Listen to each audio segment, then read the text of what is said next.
Welcome back to another episode of Amateurish Podcast. Today we got a little mini episode for you guys. We are going to be making our picks for coaches of the year. We each have a couple that we're going to dive into and discuss how our feelings on them. Yeah, I've got seven guys. I didn't break it down to the top ultimate coach of the year because I think it's hard to do that before the tournament. All seven of these guys, they could lose a first round and we all of a sudden look at their season differently. But based on what they've done in the regular season, I'm ready to shoot. Yeah, I mean, I got five. The way I went about picking mine, I went for mostly overachievers, guys who didn't have a lot of expectations going into the year. I know, like for me personally, just a spoiler, I don't have Bruce Pearl in it. I know a lot of articles have him as their guy, but I thought Auburn was going to be really good going into the season. That's why I don't have him, but he very well may win the actual Coach of the Year award. But without further ado, you want to get into it? Yeah, and I agree. We had talked about it. Bruce Pearl, Kelvin Sampson, Nate Oates, they're having great years. Yeah, and they're John obviously top coaches in the game, and but John Shire, yeah. who hasn't yet maybe reached their level. But you're right. I went with mostly overachievers. All right, go ahead with yours. So the first is out of the ACC. He was a new hire. He has turned around a program that's been bad for several years, and that's Pat Kelsey. Yep, he's on my list as well. And I think almost the entire team is new. So he has done the right thing. He brought in the right talent. He meshed the talent together, and they're a lock for the tournament. They're going to win over 20 games. Really nice season for him in a otherwise terrible year for the ACC. Yeah, they're the clear cut second best team in the ACC. My notes, like you said, they've been a disaster the past 2 years under Kenny Payne. And then he brought in a deep transfer class led by amateurist all-star Chucky Hepburn. Go check out our all-star draft. He's had a really good season after an okay season at Wisconsin last year. And then my last note was a hashtag revival, as Pat Kelsey says on Twitter. Yeah, I also want to throw an honorable mention out to Andy Enfield. SMU is on the cusp of making the tournament. I think they should be in, but he's done a really nice job of integrating existing talent with some very high profile, good transfers. Yeah, and I think um, one thing the ACC keeps doing and shooting itself in the foot is that these bubble teams can't stop losing bad games. Pitt, Yeah. Wake Forest, SMU, they keep throwing away these opportunities to stack some good wins. And but yeah, they're definitely a bubble team. I'll give my next guy, and might be a little biased, but I have Was Todd Kelsey Golden. on, was Kelsey on your list? Yeah, Okay. so I'll give Todd Golden. Um, They were 21st in the preseason AP poll, and then they've spent the last 13 weeks being top 10, as high as number two.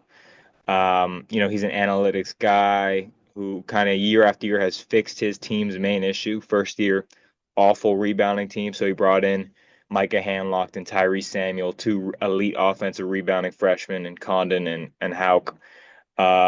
Last year, defense was awful. Colorado put up 100 on them, so he brought in Elijah Martin, who's in a ton of DPOY lists. He's a great evaluator, like I said, with these recruiting and portal. Um, yeah, I mean, that's for me an overachiever. They were going to be good, now they're great. Uh, no question on the court and assembling that roster, he's done a very good job. He retained key players like Clayton, and that's a skill that's hard sometimes to do. As you said, they were ranked 21st. Yeah, So but I'm just saying they were going to be good, but they're great. I went with a different coach in the SEC, a team that has truly overachieved, and that's Dennis Gates from Missouri. Yep, They were winless last year in conference. in conference. Yeah, he's Oh, also on my list. 0-18. This year, he's beaten the number one, the number four, and the number five teams in the country. He got something out of Caleb Grill, who transferred in 2 years ago. Did nothing of note last year. Is fine, but he's having a He's been unbelievable for them this year. tremendous. Yeah, they were picked to finish 13 in the SEC in the preseason poll, and now they're 15th in the nation. Um, so yeah, great Yeah, job. I'm not sure if there's better improvement turnaround than what Gates has done. He brought in Mark Mitchell. He integrated Josh Gray as a big Tony guy. Perkins. Yeah, so he's kudos to him. It's a really tough conference. Obviously, Golden's had a lot of success. Rick Barnes at Tennessee had to replace, an All-American and Connect. He's done Yeah. really good job. So that's my Yeah, pick. I have one more guy from the SEC. I feel like, everyone's been talking about the SEC, and that's Vanderbilt's Mark Fine. Binkton. Yeah.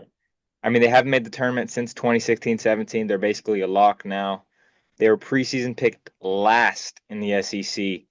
And then he brought in a bunch of really underrated transfers, notably Jason Edwards from North Texas. He's averaging 17 a game, flew under the radar. They've had some massive wins. They were ranked at one point in the season. Um, Really good turnaround for them. Yeah, he's my honorable mention. No question about it. He deserves a lot of props. All right, you go So ahead. I have no one from the Big East. No I one. thought about Patino, but I mean, Patino has been around forever, and yes, he's having a great year. But I don't think of a single coach there that is overachieved to where they're having spectacular results when not much was thought of them. Props to Georgetown. yeah, He's a great coach. They've kind of turned it around. But I'm going to the Big Ten where I have two candidates. One, Dusty May. He rebuilt this Michigan program in the span of 60 days. Yes, he brought in some of his guys, but he didn't bring in all of his guys. He didn't bring Elijah Martin. He didn't bring Janelle Davis. And he took a chance on a Yale transfer to pair with Golden. Not many people thought two Wolf and Golden, 7-footers. Yeah. yeah, could share the stage, and they definitely have. I've heard criticism of May that, well, they've won a lot of close games. Exactly. It's a good thing. That's a positive. They've definitely produced tremendous chemistry and results in a very quick amount of time. I'll Yeah. give you my second one after you go. No, go ahead because I only got one left because we got a couple that are. Greg Gard. Yeah, I thought about him, man. I wanted to keep it to 5, but Guard's been really good. I mean, I'm not sure we had Wisconsin in the tournament. I think, No, no, no. When we make our video looking back at our preseason picks, we're gonna look like fools because I think we both had them tier 4. yeah, and I think we both said I'm only putting them there because of Greg Gard. Yeah, but I mean, we majorly overlooked John. Tanji, Yeah. which is not really our fault considering how his career has progressed, you know? Well, yeah, we're not paid to No, but I evaluate. mean, he barely played at Missouri last year because of injuries. And Yeah, but Gard has done a can you imagine if he was still at Missouri? Oh my God. tremendous job. Also, shout out to Tom Izzo. Yeah, Did not think that the roster of guys, yes, some of them were very highly recruited, Xavier Booker, Fears, Akins and Richardson come to mind, but they have underachieved for a couple long time years. now. Yeah, And they have really turned it around. And Jace Richardson has been way better than I thought he would be this early. So honorable mention there. Also honorable mention to Kevin Young out of the Big 12. I don't know if you have anybody in the Big 12, but yes, he has that pro career. He was in the pros. They brought him over, which a lot of people questioned. He was able to retain key talent, Nels, Sanders, Traore, bring in a freshman, Cannon Catchings, bring Igor in Demine. Igor Demine, and he's also landed the biggest fish for next year, Yeah. AJ Bad Santa. So he's done a great job, and they're going to go to the tournament. Yeah. They had a rough patch, but they rediscovered who they were. That's a thing that's for great coaches. Their teams know who they are. Rick Barnes, you're not going to get a blowout 70 to 100 to 110, but you are Yeah. going to win those 50 to 48 games. Pearl's same way, Sampson's same way. Yeah. They all have an identity, and I think Young, whether he was building on what Mark Pope did there, it wasn't Pope. It was Pope. What Pope had established, or is just BYU culture. They play a heady brand of basketball. Yeah. I thought about you asked if I had anyone in the Big 12. I thought about Grant McCaslin Yep. because dude's just a winner. Every single place he goes, he just wins. Um, but last year they weren't bad last year either, and they didn't have super low expectations. So I decided just to go with a different guy, and this is my personal pick for Coach of the Year. And it's a mid-major guy. It's Ben McCollum from Drake. Drake, he's on my list. Yeah, I mean, Drake has been very good. They've run the MVC for a couple years now, but they lost both DeVries, their coach and their star player, to West Virginia. They were picked to finish fifth in the MVC. Instead, they're 27-3 and solidly atop the conference. And most impressively is they're starting four D2 transfers, including amateur all-star Bennett Sturts. Go check out the video if you haven't.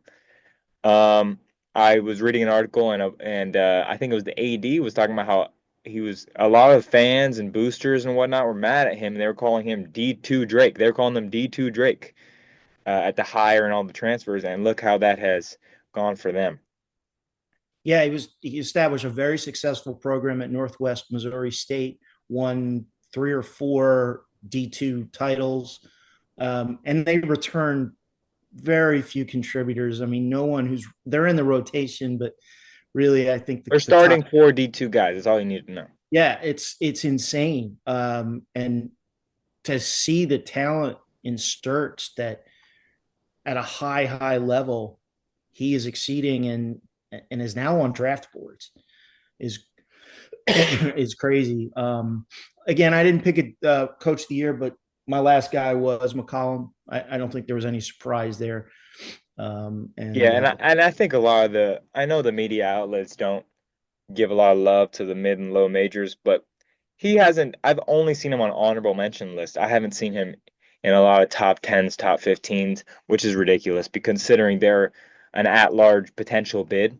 They don't have a great net rating, but they have definitely have a shot to make that at large if they don't win the MVC tournament. also a shout out to Randy Bennett at St. Mary's. He's always good, man. He's always good. The coach at Utah State's having a wonderful Yeah, year. I thought about Utah State, but the thing with Utah State is every year they have a different coach, and they're always good. Uh, Danny Sprinkle maybe should have stayed, man. Looking how Washington's been. Yeah, the money is interesting. I kept looking up how much McCollum was being paid, and it kept saying that his last contract was under 300,000, but that was at D2. I have no idea what he's making, but he's got to be the biggest value among the guys we've just Oh listed. yeah, bang for your buck for sure. Yeah. So yeah, those were our coach of the years. We are getting into conference tournament season. I know the ASUN Sun Belt have already kicked off. We get some big conferences coming up soon. We'll definitely make some coverages about that. But those were our picks for coach of the year going into March. And if you like the video, please like, comment, and subscribe. And we will see y'all on the next episode. Peace.